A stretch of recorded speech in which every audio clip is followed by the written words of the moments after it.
오늘의 인생은 이제 세상을 구하기 위해서 세상을 파괴해버린 과학자의 이야기입니다. 파괴했다고? 그러면 지금부터 과몰입을 시작하겠습니다. 굉장히 오래전의 뉴욕인 거를 좀 알 수 있는데 인류 역사상 가장 위험한 실험을 하기로 결정을 한 남자가 바로 오늘의 주인공입니다. 가장 위험한 실험. 한번 보시죠. 굉장히 잘 나가는 천재 물리학 교수 줄리어스 로버트 오펜하이머입니다. 들어보셨죠? 오펜하이머는 독일에서 따끈따끈한 최신 지식을 연마해서 이제 미국으로 들어옵니다. 그 이 신문물, 새로운 과학의 패러다임을 바꿀 만한 어떤 분야, 그게 바로 양자역학이에요. 양자역학. 네, 이 양자역학 자체가 굉장히 또 재미있는 학문이기도 한데 미국에 있는 명문대에서도 앞다퉈서 이제 좀 교수해달라.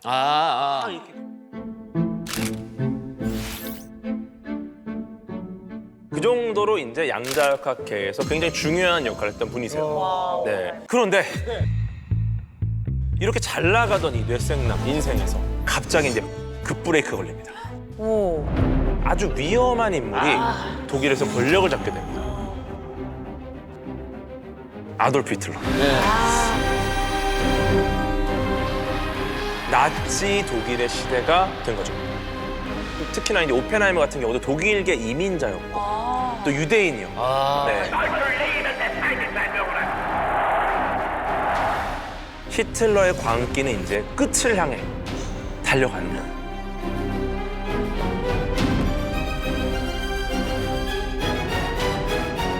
생명의 위협을 느낀 아인슈타인, 그 외에 이제 유대인 과학자들이 이제 전부 다 탈출하려고 해요. 그래서 이제 독일을 떠나서 미국으로 망명을 하는 거죠. 해야지, 빨리 해야지.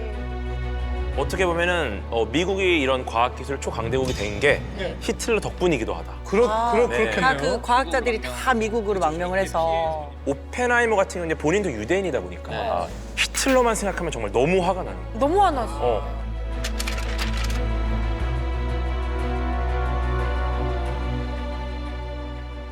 이제 어느 날 물리학계가 정말 발칵 뒤집힐 만한 소식이 들려옵니다. 뭘까? 물질의 최소 단위가 원자라고 알고 원자. 있습니다. 네, 근데 이 원자가 쪼개질 수가 있다.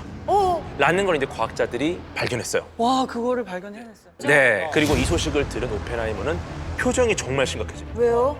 왜냐하면 이게 엄청난 에너지가 나와요. 엄청난. 네, 어디다 쓰겠습니까? 무기, 그쵸? 기존 폭탄보다 수백 배, 아니면 수천 배 이상 강력한 살상 무기를 만들 수도 있겠다. 이게 바로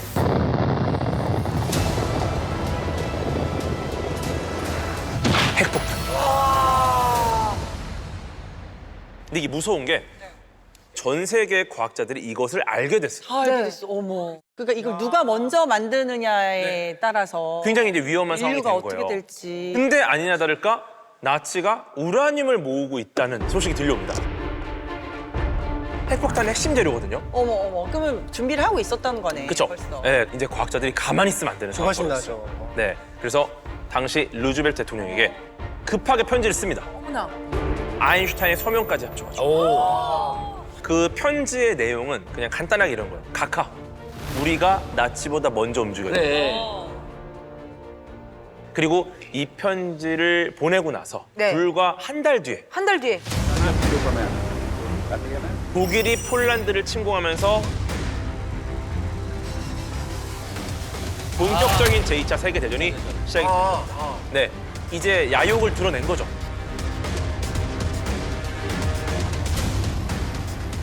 그래서 이제 루즈벨트 대통령이 이제 미 육군에 지시를 드디어 내립니다. 내려요? 핵폭탄 프로젝트를 착수해라.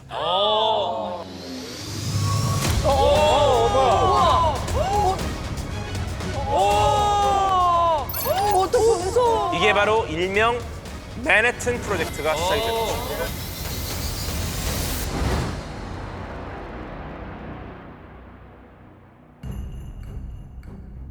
일단 여기서 가장 중요한 게 이 프로젝트를 완성할 과학자를 찾는 겁니다. 그러네요. 네. 멤버를 꾸려야죠. 그렇죠. 일단은 뭐 전체 지휘자가 군 쪽에 그로브스 장군이라는 분이 계세요.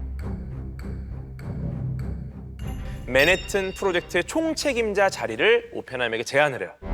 오펜하이머는 그 자리를 수락을 합니다. 그것도 굉장히 적극적으로 내가 하겠다. 과학자들을 직접 설득을 하러 다니고요. 대단하다. 네, 그래서 이 오지에 싹 집합시키자는 것부터가 이제 오펜하이머 아이디어였어요. 아니 생각보다 굉장히 능동적인 사람이었네요. 원래 이제 연구소에서 뭐 따로 이렇게 하려고 했는데 그렇게 하면 언제 완성하냐. 그쵸. 모아놓고 하자. 그렇게 마침내 과학계 어벤져스가 이 사막 한가운데 모입니다. 핵폭탄 개발을 위한 군사 기지가 이곳에 이제 설치가 되고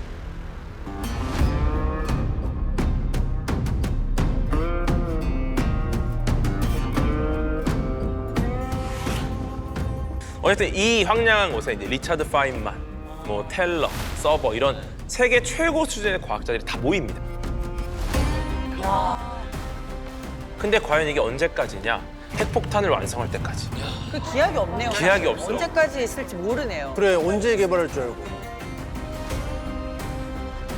하나의 작은 도시를 이루어버려요.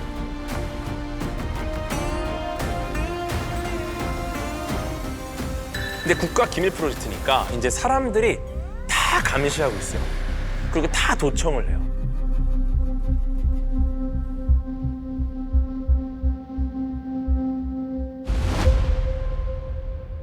사실은 오펜하이머도 처음에는 이 정도까지 될 줄 몰랐던 거죠. 규모를 한 80억 정도 쓰면 되겠다.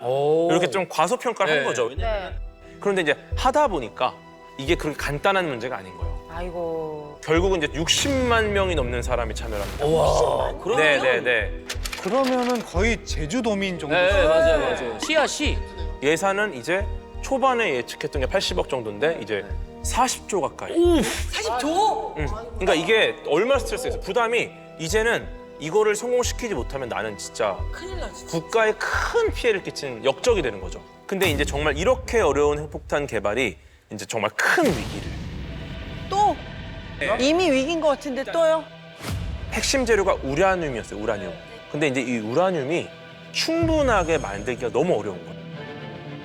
이게 순도를 높여야 되는데 시간이 너무 오래 걸리고 와 이렇게 순도 높은 우라늄을 만드는 것 자체가 어떻게 보면 불가능할 수도 있겠다라는 생각이 들 정도로 다행히 이제 또 다른 재료인 플루토늄을 찾게 돼요. 이걸 써도 되겠다 원리적으로. 근데 문제는 이제 재료가 바뀌었잖아요. 네. 기존의 설계 방식이 잘 통하지가 않아요. 이게 기존의 설계 방식이에요. 한쪽 끝에 우라늄, 그다음에 반대쪽 끝에 이제 속이 빈 우라늄 탄환. 둘이 붙는 순간 핵분열 반응이 일어나서 터지는 거예요. 근데 이제 플루토늄 같은 경우는 이 방식을 쓰기가 너무 어려운 거예요.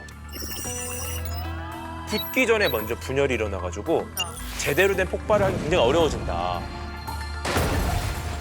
그래서 이거를 보완하려면은 이 플루토늄을 가공하기 위해서 새로운 공장이나 새로운 시설을 추가로 지어야 되는 상황이 됐어요. 처음부터 다시 해야 되네. 이미 40조 썼는데. 와. 근데 이런 상황에서 한 과학자가 폭발 설계 방식을 새롭게 제안을 합니다. 포신형이 아니라 이제 네파형이라고. 어떤 식이냐면은 플루토늄을 이렇게 놓고서 이 겉에를 화약 폭탄으로 둘러싸요. 그다음에 동시에 폭발시킨다. 동시에 한 점으로 보이는 거예요.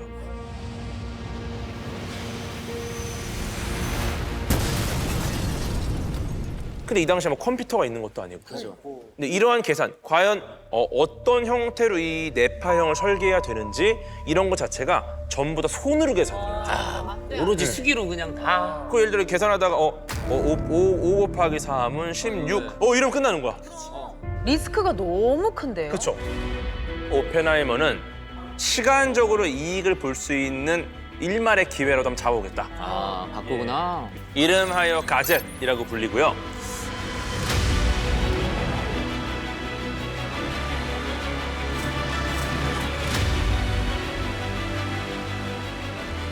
그렇게 3년간의 고생이 끝나고 드디어 프로젝트가 끝이 보이기 시작합니다.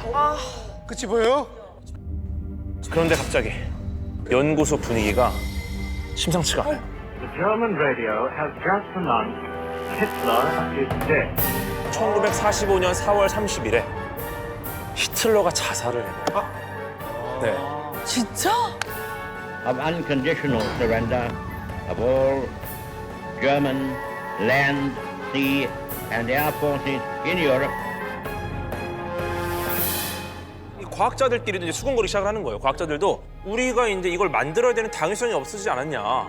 그럼 굳이 만들어야 되나? 그렇죠. 근데 이게 사실 굉장히 무시무시한 무기라는 걸 알고 있다 보니까 과학자들이 갈리는 거죠.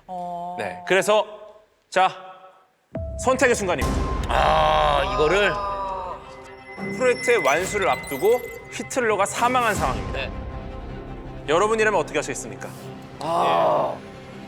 근데 그래도 일단 멈추는 것도 낫지 그쵸, 않아요? 은지님. 왜냐면 왜냐면 가족들도 이젠 좀 챙겨야 되지 않을까. 그럼 지금 그 40조 그 이자 어떻게 감당하실 거예요? 방금 어디 국회에서 나오신 줄 알았어요. 제2, 제3의 나치가 나오지 않을 거라는 보장이 없기 때문에 누가 나쁜 마음 먹은 사람이 그걸 완성해버리면 그거 어떻게 할 거야? 그럴 수도 있네. 그래도 계속 개발을 한다. 여러분의 선택으로 현실이 이어집니다. 그렇지. 아, 개발을 하는 걸로. 난 멈추는 게 나을 것 같은데. 버튼을 버튼 한번 눌러주세요. 네. 한번 눌러주세요. 여러분의 선택으로 제3차 세계대전이 일어났습니다. 은지 씨도 큰일 날 뻔했잖아요. 왜 제3차 세계대전이 일어났을지 이유를 한번 들어보시죠. 들어보자요. 궁금하다요. 이 핵무기의 존재라고 하는 것이 전쟁을 불가능하게 했던 그런 그 역할을 했습니다. 그 우리가 공포의 균형이라고 하는 말을 쓰는데요. 밸런스 오브 파워라고 해서 서로가 서로를 두려워한다는 겁니다. 오히려 핵무기를 사용하지 못하는 그런 상황이 된다는 거죠. 그런데 만약에 핵무기가 없었다면 2차 대전 이후에 갈등과 충돌이 훨씬 심화되고 그것이 실제 전쟁으로 이어졌을 가능성이 있습니다. 그것이 3차 세계대전이 되겠죠. 실제로 오펜하이머는 흔들리지 않고 작업 강도를 높여가지고 폭탄의 설계를 완성합니다. 더 박차를 가야구나. 예. 왜냐면 히틀러는 죽었지만 여전히 전쟁은 끝나지 않았다는 그렇죠, 그렇죠. 2차 세계대전이 나치만의 동무대는 아니었어요. 일본이 그 당시에 미국의 진주만을 공격을 했죠.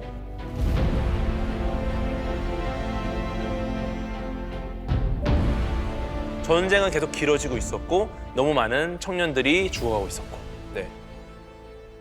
이런 상황에서 이제 오펜하이머가 동료들에게 이야기를 합니다. 우리에겐 여전히 일본과의 전쟁이 남아있어. 그래서 인류 최초의 핵폭탄 테스트가 시작되는 순간입니다. 이제 이 장소에서 실제 인류 최초의 핵폭탄 테스트가 똑같다. 우리 배경이랑 똑같아. 천 덮개를 이렇게 벗겨내니까 눈부신 햇빛 아래 폭탄이 드러났죠. 테스트를 앞둔 밤입니다. 새벽 5시. 네. 이제 카운트다운이 시작됐습니다. 뭐야? 폭발 30초 전입니다.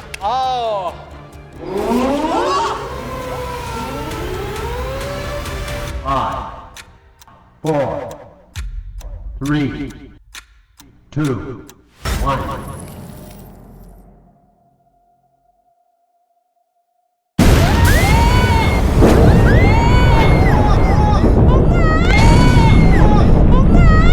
대박. 안 봐, 나 못 봐, 나 못 봐.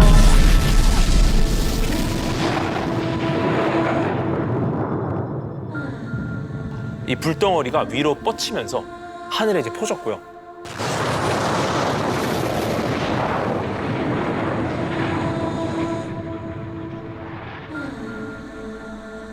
압도적인 형태의 버섯구름이 1200m 높이까지 솟아올랐어요. 네, 인류 최초에 만들어낸 핵폭탄 후 버섯구름이었죠. 반경 1.5km 안에 풀 한 폭이 남지 않아요. 야, 네. 핵폭탄이 걸려있던 철탑 흔적도 없이 증발했어요. 항공호에 있던 사람들이 다 나와서 막 춤추고 악수를 나누면서 와, 해냈다. 그리고 이제 오펜하이머는 그로브스 장군을 찾아가죠. 그로브스 장군도 정말 한박 웃음을 지으면서 당신이 정말 자랑스러웠어. 근데 그 중에 한 동료가 이런 말을 건넵니다. 우리는 모두 개새끼들이야. 우리는 이제 나쁜 놈들이다. 네.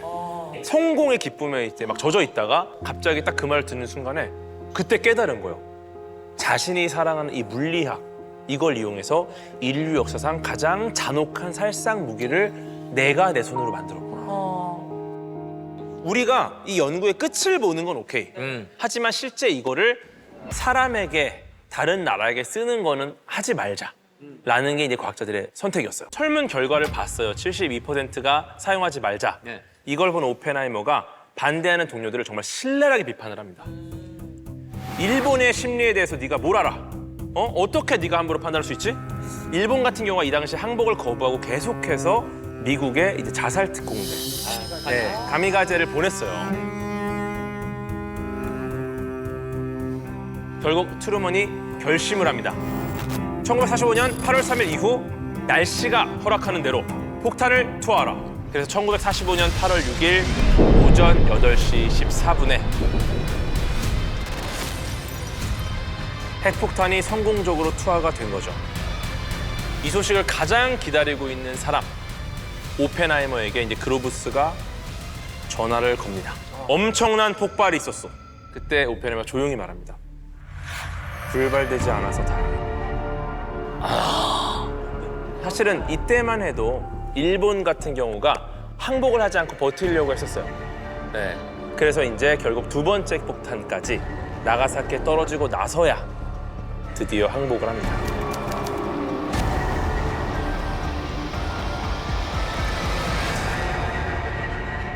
오펜하이머가 정말 그렇게 꿈꾸던 제2차 세계대전이 드디어 종결됩니다.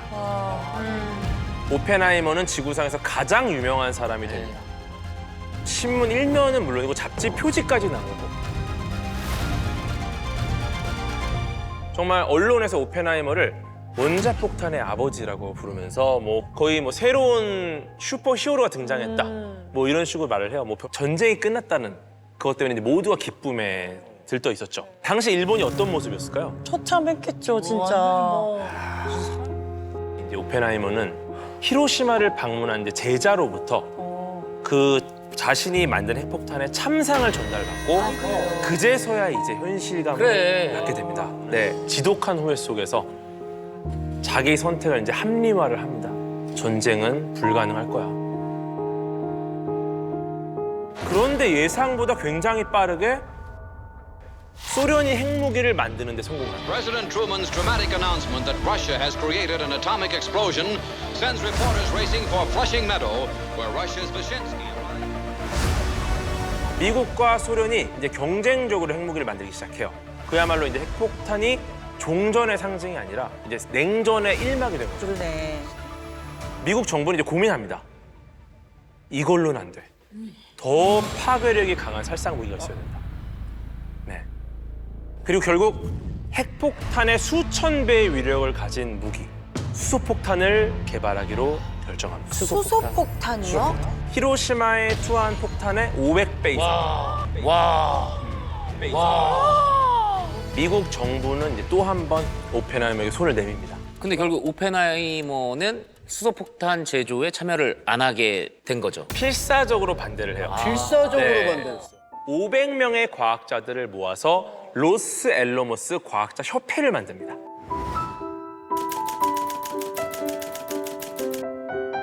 옛날과 달라진 점은 이제 그들이 핵을 반대한다라는 목표를 가졌답니다. 슬슬 오펜하이머에게서 곱지 않은 시선으로 보기 시작해요. 이렇게 대놓고 수소폭탄을 반대하니까 이제 사람들이 얘가 지금 반대하는 게 다른 이유가 있나? 어머머. 뭔가 이유가 있을 거야. 네. 그리고 또 심지어 소련이 굉장히 빠르게 원자폭탄을 만들었어요. 그러니까 오펜하이머가 아마 핵심 정보를 넘긴 거 아니냐. 이러면서 소련의 스파이로 몰립니다. 밤낮으로 감시하고 통화 도청하고 과거 여자 관계까지 아주 자세하게 탈탈탈 털립니다. 나라를 구한 전쟁 영웅에서 갑자기 공산주의자 취급을 받게 된 겁니다. 결국 1954년 4월 오펜하이머 청문회까지 열리게 됩니다. 예. 근데 말이 청문회지 거의 그냥 재판이에요, 재판. 네. 오펜하이머 씨 왜 그러셨습니까? 내가 멍청했기 때문에. 청문회 막바지에서는 오펜하이머가 거의 고통에 비명 지르듯이 막 답을 했대요. 너무 괴로워서. 결국 이제 오펜하이머는 원자력위원회 위원 자격도 박탈을 당하고요. 군 기밀에 대한 접근도 금지를 당해요. 이제 본인이 해왔던 모든 거로부터 거부당하는 상태가 됩니다. 그 후로도 정말 FBI가 오펜하이머를 정말 밤낮으로 감시하고 통화 도청하고 뭐 1000페이지가 넘는 이 감시 기록들이 나와요.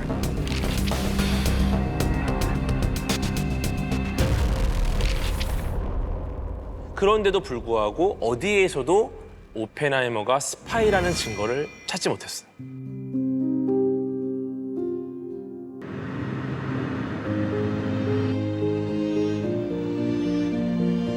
I'm Charles Oppenheimer, the grandson of Robert Oppenheimer. I'm Dorothy Oppenheimer Vanderford, and I'm the granddaughter of J. Robert Oppenheimer. Well, I think of him as just a very warm-hearted, kind, intelligent person. I'd say from our generation until a couple weeks ago, the vast majority of people didn't know who he is. So if they said, oh, Oppenheimer, I would say, and they didn't know who he was at all, I would say, oh, he was a scientist. What, you know, he said after Trinity is that he knew the world was changed forever. November 2nd, 1945 includes that mankind must unite or we will perish, which seems pretty scary. But I like the must unite part, which I think is a bridge builder to peace. 오펜하이머의 가족들은 계속 그의 뜻을 이어나가고 있어요. 네, 오펜하이머가 이런 말을 남겼습니다. 핵폭탄보다 더 강력한 무기는 평화다. 이런 말을 남겼죠. 맞는 말이죠. 오!